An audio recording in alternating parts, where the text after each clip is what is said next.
I'm back with yet another tutorial video, and in today's video I'll be showing you how you can disable Duet on TikTok. Before starting the tutorial, I'd like to let you know about TikTok. TikTok is an app where you can create videos easily, join daily live streams, and find new creators. Now open up TikTok app on your phone. After you open up the app, be sure that you're logged in to your account. Then tap on your profile icon, which is on bottom right of your screen. Here you'll see all the videos that you have posted till date.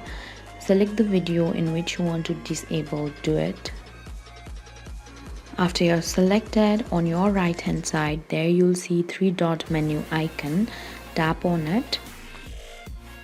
A pop-up menu will appear on your screen. There at the bottom you'll see options like save video, pin, Duet. Swipe from right to left, and there you'll see the option of privacy settings. Tap on it.